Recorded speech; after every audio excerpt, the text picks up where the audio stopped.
Remdesivir hospitals అన్నింటికి కూడా supply చేశాం. దాంట్లో 8,542 doses private hospitals, private companies ఉన్నటువంటి కమర్షియల్ కాంట్రాక్ట్స్ ద్వారా తీసుకోవడం జరిగింది. ఎవరైతే హాస్పిటల్స్ మన డ్రగ్స్ డిపార్ట్మెంట్కి ఇండెంట్ పెట్టారో అవి 188 హాస్పిటల్స్ ఇండెంట్స్ పెట్టడం జరిగింది. ఆ 188 హాస్పిటల్స్కి 8,840 డోసు మన కోఆర్డినేషన్ ద్వారా వాళ్ళకి సప్లై చేయడం జరిగింది. అదేవిధంగా నిన్న కొంతమంది డీటెయిల్ అడిగారు. అంటే హాస్పిటల్ బెడ్ అవైలబిలిటీ మీద కూడా డిస్కషన్స్ చేశారు. ఓవరాల్ మనం చూసుకున్నట్లయితే నిన్న మీరు అడిగింది క్వశ్చన్స్లో గవర్నమెంట్ హాస్పిటల్స్లో ఈ రెమ్డెసివిర్ కన్సంప్షన్ ఏ విధంగా ఉంది అని అడిగారు. అయితే గవర్నమెంట్ హాస్పిటల్స్లో గత 24 గంటల్లో 5,371 డోసెస్ ఉపయోగించుకున్నారు. అంటే సఫిషియంట్ స్టాక్స్ అందుబాటులో ఉన్నాయి. దాంట్లో దాదాపు అన్ని హాస్పిటల్స్ కలుపుకొని ఇంకా 27,615 డోసెస్ ఇంకా గవర్నమెంట్ హాస్పిటల్స్లో కూడా అన్ని జిల్లాల్లో అందుబాటులో ఉన్నాయి. అయితే ఈ రోజుకి ఈ కేసు సంఖ్య పెరిగేసరికి ఈ జిల్లా కలెక్టర్స్ కూడా ఇంకా హాస్పిటల్స్ నోటిఫై చేస్తూ ఉన్నారు. ప్రైవేట్ హాస్పిటల్స్ ఎవరైతే ముందుకి వస్తున్నారో, ఉదాహరణంగా ఇవాళ మనకి టోటల్ హాస్పిటల్స్ అంటే ఎవరైతే కోవిడ్ కేసెస్ అది గవర్నమెంట్ హాస్పిటల్స్ కానీ, ఆరోగ్యశ్రీ ఎంపానల్డ్ హాస్పిటల్స్ కానీ,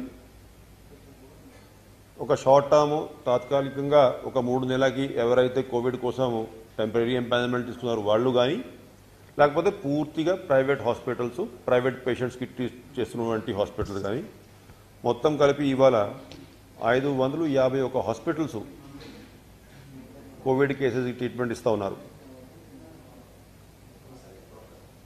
551. దాంట్లో అవంతా కలుపుకుంటే బెడ్ల సంఖ్య మనం చూసుకుంటే 43,498 బెడ్ సంఖ్య ఉంది. ఈ హాస్పిటల్స్ కోవిడ్ కోసం ఉపయోగిస్తున్న బెడ్స్. దాంట్లో ఇవాళ ఉదయం వరకు 32,301 బెడ్స్ ఆక్యుపై అయినాయి. అంటే ఇవాళ ఉదయానికి దాదాపు 75% బెడ్స్ ఆక్యుపై అయినాయి. ఇంకొక 11,000 వరకు బెడ్స్ ఇవాళ ఉదయం ఉన్నట్టు. ఎందుకంటే ఫ్రీక్వెంట్గా ఇప్పుడు పేషెంట్స్ వస్తున్నారు, బెడ్స్ త్వరగా నిండిపోతున్నాయి. అదేవిధంగా కాల్ సెంటరు ఈ యొక్క రోజులో 13,898 మంది కాల్ సెంటర్కి ఫోన్ చేశారు.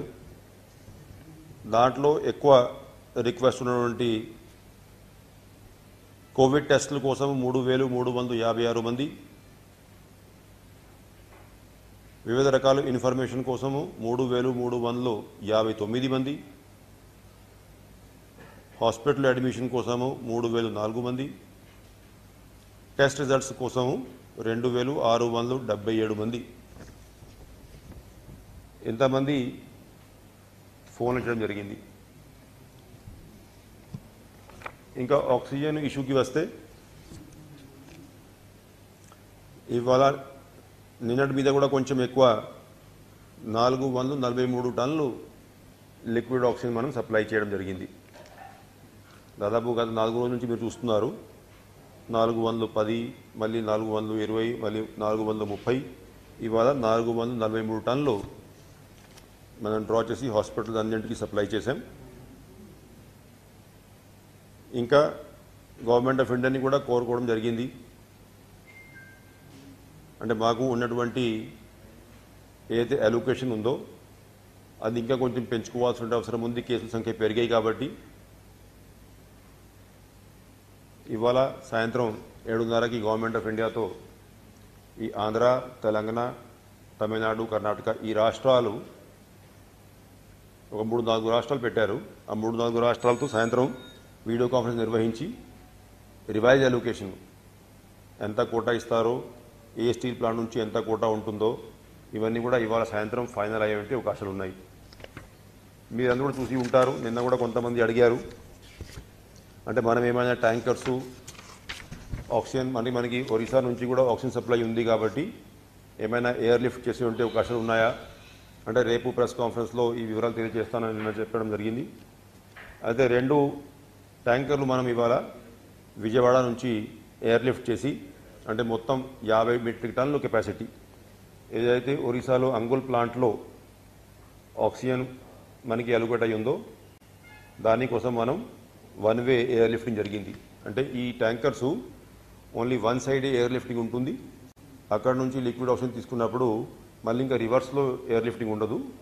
రివర్స్లో అయితే బై రోడ్ అయినా రావాలా, లేకపోతే బై రైల్ అయినా రావాలా.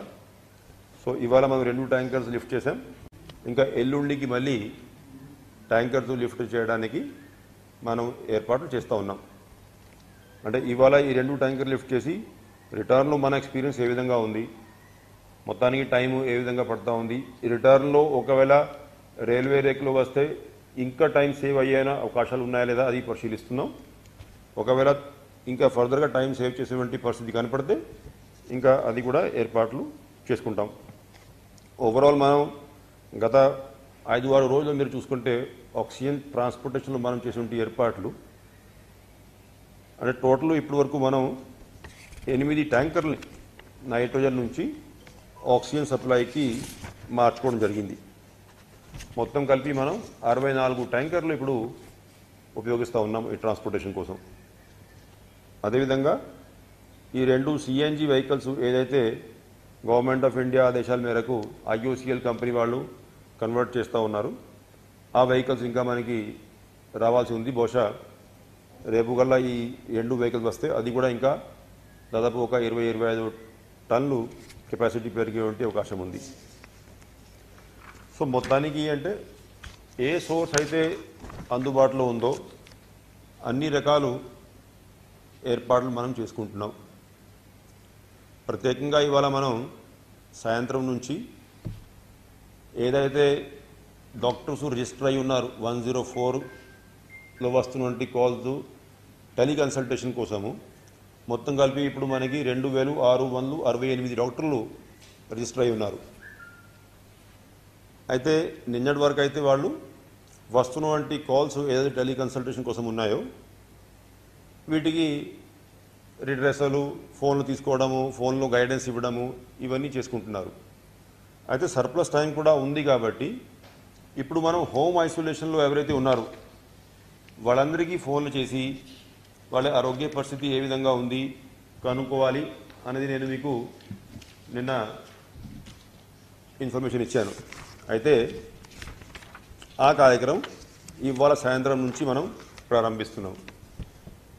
మొత్తం కలిపి యాజ్ ఆన్ నౌ మనకి 88,898 మంది హోమ్ ఐసోలేషన్లో ఉన్నారు. సో చాలా ఎక్కువ మంది హోమ్ ఐసోలేషన్ ఉన్నారు కాబట్టి ఒకవైపు ఏమో ఏఎన్ఎంస్ ఫ్రీక్వెంట్గా వాళ్ళే ఇంటికి వెళ్ళి పరామర్శించి హోమ్ కిట్స్ సరిగా అందాయా లేదా, హోమ్ కిట్స్లో ఉన్నటువంటి మెడిసిన్స్ ఇవంతా సరిపోతున్నాయా లేదా, ఆరోగ్య పరిస్థితి ఏ విధంగా ఉంది అవి ఒకవైపు కనుక్కుంటూ ఉంటే ఈ డాక్టర్స్ ఇంతమంది రిజిస్టర్ అయి ఉన్నారు కాబట్టి వాళ్ళు ఇవాళ సాయంత్రం నుంచి ఈ పేషెంట్స్కి ఫోన్లు చేసి ఆరోగ్య పరిస్థితి మీద కావాల్సినటువంటి గైడెన్స్ ఇవ్వడము, ఇన్ఫర్మేషన్ తీసుకోవడము, సిచ్యువేషన్ ఒకవేళ ఏ పేషెంట్కి అయినా సీరియస్గా అయ్యేటువంటి ఛాన్సెస్ కనపడితే ఇంకా ఫర్దర్గా మెడికల్ ట్రీట్మెంట్ ఏ విధంగా ఉండాలి దాని మీద గైడెన్స్ ఇవ్వడానికి సిద్ధంగా ఉన్నారు. రోజు రోజుకి ఈ కోవిడ్ కేర్ సెంటర్స్లో ఉన్నటువంటి పేషెంట్ సంఖ్య స్లోగా పెరుగుతూ ఉంది. నేను మీకు నిన్న కూడా తెలియజేశాను, సోమవారం సాయంత్రం వరకు బహుశా ఒక 14-15 వేల మంది ఈ కోవిడ్ కేర్ సెంటర్స్లో కూడా వచ్చి ఉండే అవకాశం ఉంది అని తెలియజేశా. నిన్నటి మీద ఇప్పటికే ఇవాళ మధ్యాహ్నానికి 8,709 మంది కోవిడ్ కేర్ సెంటర్లు చేరుకున్నారు. స్లోగా ఇప్పుడు కోవిడ్ కేర్ సెంటర్స్ పర్ఫార్మెన్స్ కొంచెం మెరుగుపడతా ఉంది. ఎక్కడికెక్కడ స్టాఫ్ రిక్రూట్మెంట్ కలెక్టర్స్ చేసుకున్నారు ఈ కోవిడ్ కేర్ సెంటర్ల కోసము. మొత్తానికి ఇప్పుడు మనం ఇంకా కొంతమంది స్టాఫ్ రిక్రూట్ చేసుకోవాల్సిన అవసరం ఉంది. అయితే ఓవరాల్ మనం చూసుకున్నట్లయితే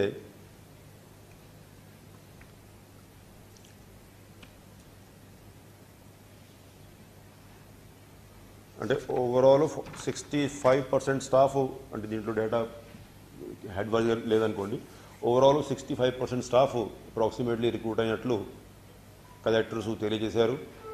ఇంకా కొన్ని చోట ఈ వాకింగ్ ఇంటర్వ్యూస్ నిర్వహిస్తున్నారు. ఈ బ్యాలెన్స్ స్టాఫ్ కూడా అంటే ఆ హాస్పిటల్లో ఏపీఎస్లో అయితే పేషెంట్స్ వస్తున్నారు, కోవిడ్ కేర్ సెంటర్స్ ఏపీఎస్లో అయితే వాళ్ళు ప్రారంభిస్తున్నారు, దాన్ని బట్టి రిక్రూట్మెంట్ చేసుకుంటున్నారు. అది కాక ఇంకా ఏంటంటే ఏదైతే హాస్పిటల్స్ నుంచి మనకి ఇన్ఫర్మేషన్ ఫ్లోలో ఇంకా కొంత గ్యాప్ ఉంది. 80-90% ఈ గ్యాప్ కవర్ అయింది. అయినా ఇంకా కొంచెం గ్యాప్, ఒక 10-15% ఆలస్యం ఏది జరుగుతూ ఉంది. మనం ఆన్లైన్లో చూపెడుతున్నటువంటి ఇన్ఫర్మేషను, అదేవిధంగా ప్రాక్టికల్గా హాస్పిటల్లో ఉన్నటువంటి బెడ్ అవైలబిలిటీ కానీ ఇవన్నింటి కోసం కూడా స్పష్టంగా వాళ్ళకి ఏదైతే ఆరోగ్య మిత్రాస్ ఉన్నారో ఆరోగ్యశ్రీ హాస్పిటల్లో కానీ గవర్నమెంట్ హాస్పిటల్లో కానీ వాళ్ళ ద్వారా, అదేవిధంగా ఏదైతే విలేజ్ వార్డ్ సెక్రటేరియట్లో డిజిటల్ అసిస్టెంట్స్ ఉన్నారో వాళ్ళకి కూడా షిఫ్ట్ వారీగా డ్యూటీలు ఇచ్చి ఈ హాస్పిటల్ దగ్గర ఇంకా ఈ ఇన్ఫర్మేషన్ ఫ్లో స్ట్రీమ్ లైన్ చేయాలని చెప్పేసి వాళ్ళకి ఆ కలెక్టర్లందరికీ ఆదేశాలు జారీ చేశాం. కొన్ని జిల్లాల్లో ఇప్పటికే వాళ్ళని అపాయింట్ చేశారు. ఇంకా కొన్ని జిల్లాల్లో బహుశా ఇవాళ రేపటికల్లా వాళ్ళకి డ్యూటీలు కేటాయించి ఈ ఇన్ఫర్మేషన్ ఫ్లోని ఇంకా స్ట్రీమ్ లైన్ చేసేటువంటి పనులు జిల్లా కలెక్టర్లు అందరూ కూడా ఉన్నారు. ఇది ఓవరాల్ కోవిడ్ మీద ఉన్నటువంటి అప్డేట్స్.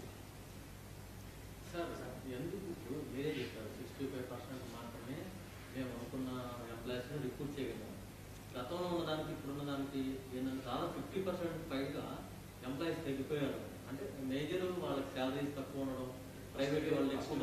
ఇప్పటికీ కూడా ఫస్ట్ వేవ్ లో ఉన్నటువంటి సిబ్బంది ఈ సెకండ్ వేవ్ లో ఉన్నట్టు లేదు. డాక్టర్స్ కావచ్చు, నర్సింగ్ స్టాఫ్ కావచ్చు, పారామెడిక్స్ కావచ్చు, ఇంకా ఎందుకని అట్లా కాదు. అప్పుడు ఒకటేమో ఫస్ట్ వేవ్లో ఉన్నప్పుడు వేకెన్సీస్ గవర్నమెంట్ హాస్పిటల్లో చాలా ఉండేవి. అప్పుడు నుంచి ఉదాహరణంగా మనము మెడికల్ కాలేజెస్లో ఉదాహరణంగా మనకి అన్ని ఏదైతే టీచింగ్ హాస్పిటల్స్లో అటాచ్డ్ డిస్ట్రిక్ట్ హాస్పిటల్స్ ఉన్నాయో, టీచింగ్ అటాచ్ హాస్పిటల్స్ ఉన్నాయో అన్నింటికి అప్పుడు మనం ఖాళీ పోస్టుల మీదనే స్టాఫ్ని అప్పుడు టెంపరీగా రిక్రూట్ చేశాం.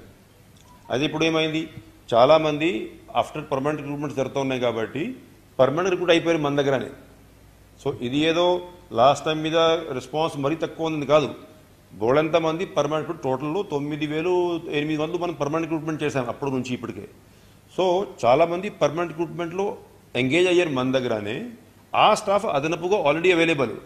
అది కాకుండా మనం ఇప్పుడు లాస్ట్ ఇయర్ ఎంతమంది అయితే రిక్రూట్ చేశాము అంతమందిని ఇంకా తీసుకోవడం చెప్పడం జరిగింది. లేకపోతే లాస్ట్ టైం మనం దాదాపు 19,000 మంది రఫ్గా మనం రిక్రూట్ చేశాం టెంపరీగా. ఇప్పుడు 9,000 మంది మనం పర్మనెంట్ రిక్రూట్ చేశాం. సో 10,000 అడిగి ఉండాల్సిందే. మనం ఏం చేసాము, కోవిడ్ పరిస్థితి తీవ్రంగా ఉంది కాబట్టి మళ్ళీ మొత్తం 19,700 వరకు తీసుకోండి చెప్పాను. అది కాకుండా ఏ జిల్లాలో అయితే అవసరం ఉంది ఇంకా 20% ఎక్స్ట్రా కూడా తీసుకోండి అని పర్మిషన్ ఇచ్చాం. సో దానివల్ల ఈ గ్యాప్ మీకు కనపడుతుంది. సో గ్యాప్ ఉండదని కాదు, బట్ అదే లాస్ట్ 1 వీక్ నుంచి ఇప్పటికీ మీరు చూస్తే చాలా ఇంప్రూవ్మెంట్ అయింది రిక్రూట్మెంట్లో. ఇప్పుడు ఎందుకంటే ఇప్పుడు ఏమవుతుంది, ఈ కోవిడ్ కేర్ సెంటర్స్ చాలామంది అవసరం ఉంటారు. అయితే కోవిడ్ కేర్ సెంటర్లో ఇప్పుడు ఆ పేషెంట్స్ ఎవరైతే వస్తున్నారు కాబట్టి రిక్రూట్మెంట్ సంఖ్య పెరుగుతూ ఉంది. సో దానివల్ల ఇంకొక 2-3 రోజుల్లో ఐ థింక్, అంటే ఇప్పుడు కూడా మనం టోటల్ ఫిగర్స్ ఆ పర్మనెంట్ రిక్రూట్మెంట్ ప్లస్ ఇప్పుడు పాయింట్స్ ఫిగర్ చూసుకుంటే లాస్ట్ మీద ఎక్కువనే ఉంటుంది. అయినా ఇంకా మనం ఈ గ్యాప్ కావాలని చెప్పడం జరిగింది. ఇప్పుడు మీరు చూస్తే పేషెంట్ సంఖ్య లాస్ట్ టైం మనం పీక్లోనే 10,900కు మనం వెళ్ళాం. ఇవాళ ఇప్పటికీ 19,000కి వచ్చాం. కాబట్టి రేపు ఎంతవరకు వెళ్తాం తెలియదు. సో ఆ ఉద్దేశంతో మనం అంతమంది స్టాఫ్ రిక్రూట్మెంట్ పర్మిషన్ ఇచ్చాం. అది ఇంకా అంటే ఇన్ మై వ్యూ ఎఫెక్టివ్గా జరుగుతూ ఉంది. ఇంకా ఒక మండే ట్యూస్డే వరకు ఇంకా పెరుగుతుంది.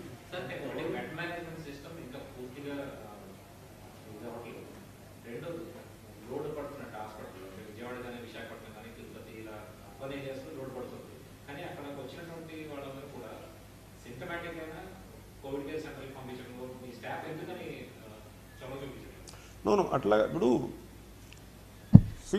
ఈ ఇన్స్టిట్యూషను సిస్టమ్స్ డెవలప్ చేయడానికి కొంత సమయం ఎప్పుడైనా పడుతుంది. లాస్ట్ టైంతో ఇప్పుడు మనం కంపేర్ చేసుకున్నట్లయితే లాస్ట్ టైం ఏంటి, సడన్గా ఫస్ట్ లాక్డౌన్ ఇంపోజ్ చేసాం, స్లోగా మనము సెంటర్స్ పెంచుకుంటా పోయినాం over a period of 2-3 months. ఇవాళ ఏంటి, ఎకానమీ అంతా ఓపెన్ ఉన్నప్పుడు కేసులు సడన్గా రావడం ప్రారంభించాయి. ఆ కేసులు పేషెంట్స్ అందరూ కూడా హాస్పిటల్ వెళ్ళడానికి ప్రిఫరెన్స్ చూపెట్టారు. హాస్పిటల్ అందుబాటులో ఉన్నాయి కాబట్టి ప్రిఫరెన్స్ చూపెట్టారు కాబట్టి ఆ ఫస్ట్ హాస్పిటల్ వైపు ఎక్కువ మంది వచ్చారు. ఇప్పుడు కోవిడ్ కేర్ సెంటర్స్ ప్రారంభించారు. కోవిడ్ కేర్ సెంటర్లో ప్లేసెస్ కూడా ఉన్నాయి, బెడ్స్ కూడా ఉన్నాయి, అరేంజ్మెంట్స్ కూడా అయితే ఉన్నాయి. కానీ హాస్పిటల్ అవైలబిలిటీ ఉన్నప్పుడు వాళ్ళు ఫస్ట్ ప్రిఫరెన్స్ హాస్పిటల్ ఉంది కాబట్టి ఇట్లాగా డైవర్షన్ అయ్యింది. నేను కూడా ఎక్స్ప్లెయిన్ చేశాను. ఇప్పుడు హాస్పిటల్ బెడ్ కొన్ని పట్టణాల్లో, ఇప్పుడు విజయవాడ, గుంటూరు లాంటి, ఇప్పుడు మా రిపోర్ట్లో కూడా ఎక్కడ కూడా మేము వేకెన్సీని చూపెట్టారు ఇప్పుడు దీంట్లో. దానివల్ల ఏంటంటే పబ్లిక్ ఆటోమేటిక్గా ఈ పేషెంట్స్ ఎవరైతే ఉన్నారో ఫస్ట్ కోవిడ్ కేర్ సెంటర్కి రావడం ప్రారంభించారు. ఇప్పుడు ఏంటి, స్లోగా ఈ ట్రయేజింగ్ సిస్టము కోవిడ్ కేర్ సెంటర్లు సెట్ అవుతుంది కాబట్టి ఇంకా ఎవరికి వాళ్ళు ఫస్ట్ కోవిడ్ కేర్ సెంటర్కి రావడము, ట్రయేజింగ్ చేసుకుని అవసరమైతే కోవిడ్ కేర్ సెంటర్ లేకపోతే హాస్పిటల్కి పోవడం, ఈ 2-3 రోజులు సమయం పడుతుంది ఈ సిస్టమ్ అంతా కూడా పర్ఫెక్ట్ కావడానికి. అప్పుడేమో మీకు ఏమవుతుందంటే హాస్పిటల్ బెడ్స్ ఏదైతే ఖాళీ అవుతూ ఉంటాయి, ఎందుకంటే పేషెంట్ ఒక వారము, కొంతమంది 5 రోజులు, కొంతమంది 10 రోజులు ఇట్లాగా ఉంటారు హాస్పిటల్లో. అయితే ఈ డిశ్చార్జెస్ రోజువారీగా జరుగుతూ ఉంటాయి. ఇప్పుడు మీరు చూస్తే కృష్ణా కలెక్టర్ గారితో ఇవాళ మధ్యాహ్నం కూడా డీటెయిల్గా చర్చించడం జరిగింది. చాలామంది ఈ ఒక 24 hours హాస్పిటల్ నుంచి డిశ్చార్జ్ అయ్యారు. ఇన్ఫ్యాక్ట్ ఏదైతే ఇప్పుడు మీకు 2-3 రోజుల క్రితం ఉన్నటువంటి క్రైసిస్ అయితే ఉండిందో ఇవాళ కొంచెం తక్కువ క్రైసిస్ అక్కడ ఉంది. ఎందుకంటే ఇప్పుడు డిశ్చార్జెస్ కూడా మొదలైనవి. అంతకుముందు అంటే ఓన్లీ ఫిల్లింగ్ అప్పే, డిశ్చార్జెస్ మొదలైనవి. అయితే ఈ డిశ్చార్జెస్ మొదలయ్యేటప్పుడు ఆ ఖాళీ అవుతున్నటువంటి బెడ్లో ప్రతి ఒక్కరిని ఇష్టం వచ్చినట్లు పంపకుండా ట్రయేజింగ్ చేసి పంపించినట్లయితే డెఫినెట్గా మీకు 3-4 days ఆ సిస్టమ్ అంతా కూడా కంట్రోల్ అయ్యే అవకాశం ఉందనేది అధికారులకు తెలియజేశాం. రోజువారీగా అదే మానిటరింగ్ జరుగుతూ ఉంది. నోను అట్లా కాదు, నోను అట్లా కాదు. ఇప్పుడు హాస్పిటల్కి ఎట్లా ఉంటుందంటే ప్రతి ఒక్కరికి, నేనైనా పేషెంట్ అయినా ఒకవేళ మన ఫస్ట్ ప్రిఫరెన్స్ ఏముంటుంది అంటే నాకు కోవిడ్ పాజిటివ్ అయింది, హాస్పిటల్లో ఉంటే ఒకవేళ నాకు అన్నీ అక్కడ ఆక్సిజన్ కానీ రెమ్డెసివిర్ కానీ అన్నీ కూడా అందుబాటులో ఉంటాయి ఉద్దేశంతో ప్రతి ఒక్కరూ హాస్పిటల్ కోరుకుంటారు. పేషెంట్ దాంట్లో తప్పు ఏమి ఉండదు. ఎందుకంటే అటువంటి అట్మాస్ఫియర్ ఒకటి క్రియేట్ అయింది. అంటే రేపు మనకి బెడ్ దొరుకుతుందో లేదో, ఏముంటుంది, దొరికితే ఒకవేళ వెంటనే హాస్పిటల్లో చేరిపోదాం అనేది. సో మీ ద్వారా నేను అంతకుముందు కూడా ప్రజలకి విజ్ఞప్తి చేశాను. ఈ మధ్యలో మేము ఈ ఎక్స్పర్ట్ డాక్టర్స్తో కొన్ని టాక్ షోస్ ఇవన్నీ కూడా ప్రారంభించాం ఛానల్స్లో, మీడియాలో. ఎందుకంటే అందరికీ అవేర్నెస్ ఉండాలి. అంటే ప్రతి ఒక్కరికి హాస్పిటల్ అవసరం లేదు కాబట్టి ఇంట్లో కొంతమందికి ట్రీట్మెంట్ అయ్యే అవకాశం ఉంటుంది, కోవిడ్ కేర్ సెంటర్లో కొంతమందికి ట్రీట్మెంట్ అయ్యే అవకాశం ఉంటుంది. సో ఇప్పుడు కోవిడ్ కేర్ సెంటర్లో ఇవాళ 8,700 మంది ఉన్నారు. అందరి ఆరోగ్యం బాగానే ఉంది, ఎవరికేమి ఇబ్బంది లేదు. వాళ్ళు కూడా కోవిడ్ పాజిటివ్ పేషెంట్స్, దాంట్లో నెగిటివ్ పేషెంట్స్ ఎవరు లేరు. సో అంటే కోవిడ్ కేర్ సెంటర్లో ఏర్పాట్లన్నీ బాగున్నాయి అంటే నమ్మకము ఆటోమేటిక్గా ఏర్పడుతుంది. అంటే ఒక 4-5 days టైం పడుతుంది దీనికి. అంటే మనం ప్రారంభించి ఒక 2-3 రోజులు అయినాయి అనుకోండి. సో ఇంకొక 2-3 రోజులు పేషెంట్స్ అందరికీ ఒక నమ్మకం ఏర్పడితే, అంటే కోవిడ్ కేర్ సెంటర్లో ఉన్నటువంటి ఫెసిలిటీస్ కూడా బాగానే ఉన్నాయి, ఇక్కడ అంబులెన్స్ అందుబాటులో ఉంది, ఒకవేళ నాకు ఏమైనా రేపు సీరియస్ అయితే కూడా వెంటనే హాస్పిటల్కి ట్రాన్స్పోర్ట్ చేసేస్తారు. ఆ నమ్మకం ఇప్పుడు స్లోగా మొదలైంది కాబట్టి ఇప్పుడు వస్తున్నారు. 3-4 రోజుల క్రితం మనం మాట్లాడేటప్పటికి అసలు 1000 మంది కూడా కోవిడ్ కేర్ సెంటర్లో లేరు. ఇవాళ 8,000 మందికి వచ్చాం మనం. డెఫినెట్గా మండే ట్యూస్డే వరకు 15,000 మందికి వస్తాం మనం. సో రెండోది పేషెంట్ డిశ్చార్జ్ పాలసీ. ఇప్పుడు ఏంటి, ఇవాళ కలెక్టర్స్, ఈ గుంటూరు కలెక్టర్ కానీ, కృష్ణా కలెక్టర్ కానీ, అదేవిధంగా చిత్తూరు కలెక్టర్ కానీ, ఎక్కడైతే కేస్ లోడ్ ఎక్కువ ఉందో వాళ్ళు సీరియస్గా అదే అనాలిసిస్ చేస్తూ ఉన్నారు. సూపరింటెండెంట్స్ ఆఫ్ ది హాస్పిటల్స్ ద్వారా, అందరి ద్వారా మెడికల్ టీమ్స్ పెట్టేసి, అంటే నిజంగానే హాస్పిటల్లో ఇంకా కొనసాగించాల్సినటువంటి అవసరం ఉన్న పేషెంట్స్ మాత్రమే కొనసాగించాలి. లేకపోతే బాగానే యాజ్ పర్ ఏదైతే ప్రోటోకాల్స్ గవర్నమెంట్ ఆఫ్ ఇండియా మనకి తెలియజేశారు, మనం కూడా హాస్పిటల్స్కి తెలియజేశాం. ఆ ప్రోటోకాల్ని బట్టి ఎవరిని అయితే అక్కడ నుంచి డిశ్చార్జ్ చేసే అవకాశం ఉందో అటువంటి వాళ్ళని కూడా డిశ్చార్జ్ చేసుకోవచ్చు అనేది ఆ యాక్సెస్ ప్రారంభించారు. నిన్న ఒకే రోజులోనే ఐ థింక్ నాకు గుర్తున్నంత వరకు 500 పైకి పేషెంట్స్ ఈ కృష్ణా జిల్లాలో ఉన్నటువంటి హాస్పిటల్ నుంచి డిశ్చార్జ్ అయ్యారు. సో ఆ డిశ్చార్జ్ పాలసీ కరెక్ట్గా ఉండాలి. అంటే ఇప్పుడు మనకి బెడ్స్ ఖాళీ అయినప్పుడు ఎవరు కూడా అంత సీరియస్గా వారం అయిందా లేకపోతే 10 రోజు అయిందని ఎవరు అడగరు. బట్ ఇప్పుడు బెడ్స్ కొరత ఉంది కాబట్టి ఎవరికి వాళ్ళు పేషెంట్స్ అవసరం ఉన్నంత కాలమే హాస్పిటల్లో ఉండాలి. ఇంకా సేఫ్ అయితే కావాలంటే కోవిడ్ కేర్ సెంటర్లో ఉండొచ్చు, లేకపోతే ఇంకా సేఫ్ అయితే ఇంటికి పోవచ్చు. అట్లాగా ఇప్పుడు ఆ డిశ్చార్జ్ పాలసీ మీద చాలా ఫోకస్ పెడుతున్నాం నిన్నటి నుంచి. ఈ 2 రోజులు మీకు డెఫినెట్గా దానికి ఇంపాక్ట్ కనపడుతుంది. ఆ ఫిగర్స్ కూడా నేను మీకు తీసుకువస్తాను నెక్స్ట్ ప్రెస్ కాన్ఫరెన్స్లో.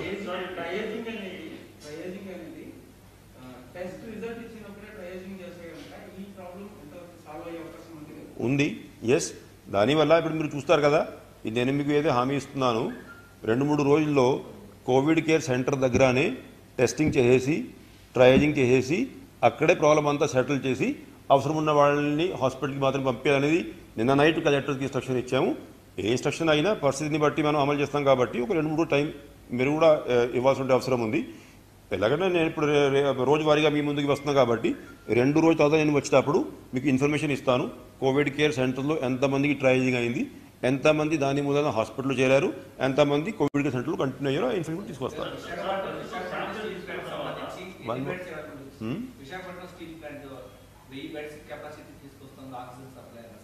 నేను మీకు ఆ రోజు విశాఖపట్నం స్టీల్ ప్లాంట్ యాక్షన్ క్లియర్గా డిస్క్రైబ్ చేశాను. వారేమన్నారు, 2 రోజుల్లో 50 బెడ్లు ఇస్తామన్నారు. 15 డేస్లో ఇంకొక 150 బెడ్లు ఇస్తామన్నారు. మే ఆఖరి వరకు 500 బెడ్లు అయితే అన్నారు. జూన్ ఆఖరి వరకు ఫుల్ 1000 కెపాసిటీ. ఇది వాళ్ళు తయారు చేసిన ప్లాన్ ఆఫ్ యాక్షన్. దాన్ని బట్టి ముందుకు వెళ్తున్నారు.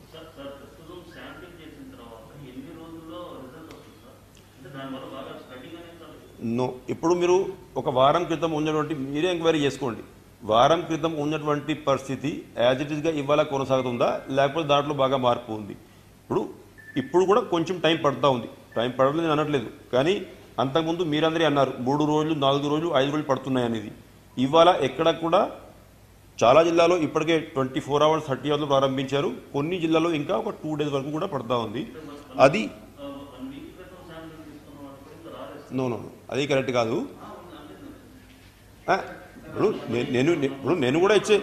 నేను కూడా ఇచ్చే ఫిగర్లు మీకు ఇస్తున్నాను కదా. 98,000 రిజల్ట్స్ ప్రకటించాం కదా. అంతకుముందు మనం 33,000 35,000 మీరే అందరూ చూశారు. ఇవాళ 90,000 దాటాయి మనం. సో ఫుల్ ప్రయత్నం జరుగుతూ ఉంది. మా ఉద్దేశం ఏంటంటే మేము సోమవారం తర్వాత మంగళవారం నుంచి వచ్చేవంటి శాంపిల్స్ అన్నీ కూడా నెక్స్ట్ డే 80% రిజల్ట్ ఇచ్చేయాలి. ఆ ప్రణాళికతో ముందుకు వెళ్తున్నాం. ఎలాగ నేను సోమవారం మంగళవారం మళ్ళీ ముందుకు వస్తాం కాబట్టి ఆ రోజు మనం రివ్యూ చేసుకోవచ్చు.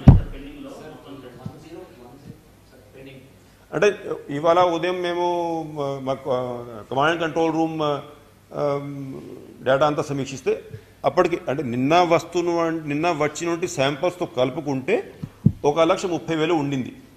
సో మనం ఇప్పుడు దాదాపు 90,000 పైన ఒకే రోజు అసెస్మెంట్ చేస్తున్నాం కాబట్టి రేపు సాయంత్రం కల్లా ఈ పాత బాకీ కూడా డిస్పోజ్ ఆఫ్ చేసుకోవచ్చు అని మేము అంచనా వేసాము.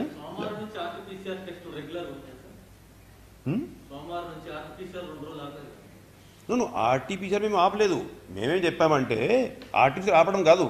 ఈ 98,000 మేము ఇచ్చిన ఫిగరు మెయిన్లీ ఆర్టీపీసీఆర్ 75,000 పైకి.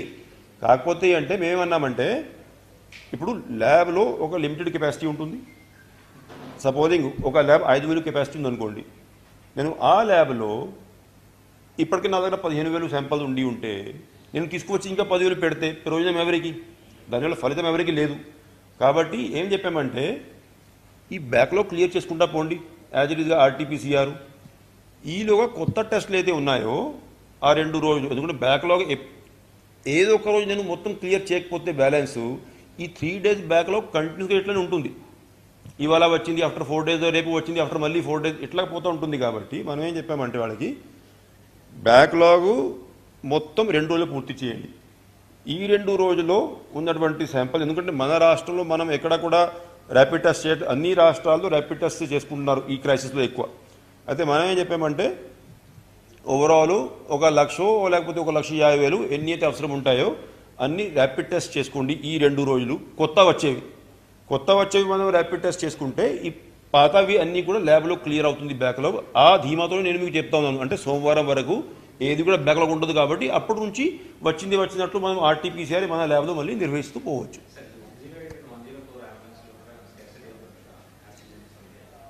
ఎక్కడా కూడా సమస్య లేదు. Only thing is number of ambulances ఇంకా పెంచుకుంటే బాగుంటుందని సలహాలు వచ్చాయి. మనం కూడా కలెక్టర్కి చెప్పాం. ఎందుకంటే కొన్ని చోట ఇప్పుడు ఇది ఎట్లా ఉంటాయి, ఇప్పుడు ఒక కేసు ట్రాన్స్పోర్ట్ అయ్యి ఉన్నారనుకోండి, ఇంకొక కేసుకి వెయిటింగ్ ఉంటుందనుకోండి. సో కలెక్టర్కి ఫుల్ ఫ్రీడమ్ ఇచ్చాం. అంటే ఇంకా మీ మండలాల్లో ఎన్ని అంబులెన్స్లు అయితే అవసరం ఉన్నాయో అన్నీ హైర్ చేసి పెట్టుకోండి. ఎక్కడా కూడా మా నామ్ని బట్టి ఏదైతే మనం 108కి నామ్ ప్రకటించి ఉన్నామో, రూరల్ ఏరియాకి ఇంత అని, అర్బన్కి ఇంత అని, ట్రైబల్ ఏరియాకి ఇంత అని, అది దాటిపోవద్దు. ఆ నార్మ్లో అంబులెన్స్ పంపించే విధంగా మీకు ఎన్ని అంబులెన్స్లు అవసరమైతే అన్నీ ఇంకా హైర్ చేసుకోండి అని చెప్పేసి బ్లాంకెట్ పర్మిషన్ మనం కలెక్టర్స్కి ఇవ్వడం జరిగింది. Okay, thank you.